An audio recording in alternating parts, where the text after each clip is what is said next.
Okay, yes. Okay. Hi, everyone. My name is Darlene Archuleta, and today, for my call to action speech, I will be petitioning my audience to stand up and take a stance for what is right. Take a stance against registered and unregistered sex offenders, because every citizen deserves the right to be informed anytime a sexual predator moves in or is working in their area. By definition, a registered sex offender is someone that has committed a sexual crime against another individual and was convicted of it and registered on the sex offender registry. An unregistered sex offender is someone who committed a sexual crime against another person and failed to register on the sex offender registry and is now wanted by the police. To begin, I would like to tell you a story of 7-year-old Megan Kanka. Megan was an innocent child at the time of her horrific and unjustified death. On July 29th, 1994, Megan left home riding her bike, and that was the last time she was seen alive. On July 30th, 1994, one day following her disappearance, the body of young Megan Kanka was found shoved in a small, child-sized toy box at a nearby park. Upon an investigation, it was found that she had been brutally raped and strangled to death with a belt. Her assailant was a 36-year-old man, Jesse K. Tindem-Dagus. He lived directly across the street from Megan and had been watching her for months. On the day of her murder, he lured the child into his home with promises to play with his new puppy, then raped and killed her by strangulation. Tindem-Dagus was already a registered sex offender at the time of the crime. He had been convicted twice on 2 separate charges of sexual assault on young girls, ages 5 and 7. Sadly, no one in Megan's neighborhood was ever made aware of the fact that a sexual predator was living in their neighborhood.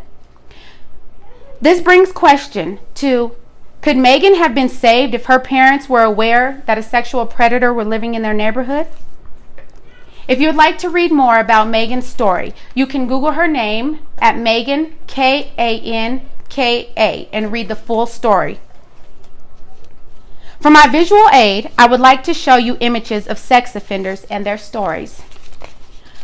Our first sex offender is convicted sex offender William Trent, who faces 55 years in prison for brutally raping and beating a 70-year-old woman in her home. He was already on the run from law enforcement for failing to register as a sex offender. Next sex offender is Timothy O'Hare. He is back behind bars after visiting elementary schools while on probation for already sexually assaulting children.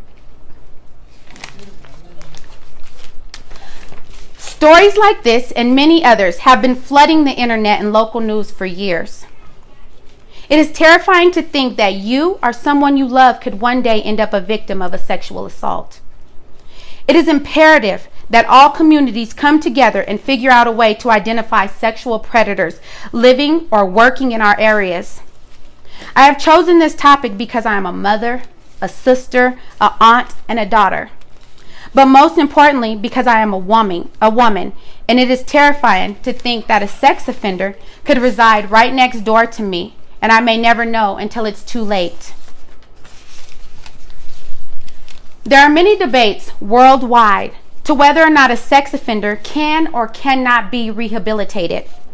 The definition of rehabilitation is the act of restoring someone to health or to normal life through training and therapy after imprisonment, addiction, or illness. According to the National Centers for Missing and Exploited Children, as of 2016, there are more than 859,500 registered sex offenders in the United States alone, and the numbers continue to grow. If we do not take a stance now, the problem will continue to grow and only get worse. If you are concerned that a sex offender may be living in your area, you can always go online and there's a website. The website is www.familywatchdogs.us. On this website, you can put in your area code, your zip code, and it will bring up all the sex offenders that are registered in your area within 100 miles. It will show their faces. It will show their address. I can't guarantee that the address will be exactly where they live, but you'll be able to see. Thank you so much for listening and understanding the importance of citizens being able to know when a registered sex offender is in their area. Does anyone have any questions? Yes. Yes. Is there any other websites besides that you found? Yes, so there are government websites. You can go and you can actually just Google sex offenders in my area, or CBI or FBI, and then after / sex offenders. Okay. Also, this is very important because the problem is that sexual assaults are becoming more and more.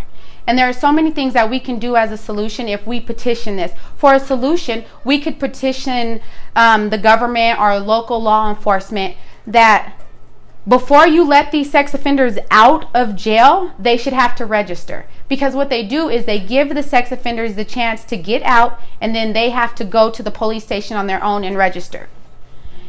And half of them never end up registering because they don't want people to know. So a solution that I was thinking was a good idea is that they should have to register before they leave jail. Right. And they should have to wear some type of monitor. And there should be some type of kiosk that is placed in grocery stores or in convenience stores that parents or teenagers, anyone can go to, and it can show you where sex offenders are located. They should not be able to be around schools. They should not be able to be around any parks or any place that children or women reside. Right. So does anyone have any more other questions or anything? What are some warnings that we can give our children about predators? First, the best thing to tell your children is, number one, never trust strangers. Do not go into anyone's house. I don't care if they offer you candy. I don't care if they offer you money. No matter what, you do not talk to strangers. You never go into anyone's house. And it's very important that we teach our children that even when they're not thinking about it. Because when they're not thinking about it, predators are definitely thinking about it. Okay. Did you have any questions? And then how can we work together as a community to make sure not only we know where the registered sex offenders are, how to keep them away from our children and keep the streets safe completely? Right. So the only way we can, as a community, can work together to make sure that something is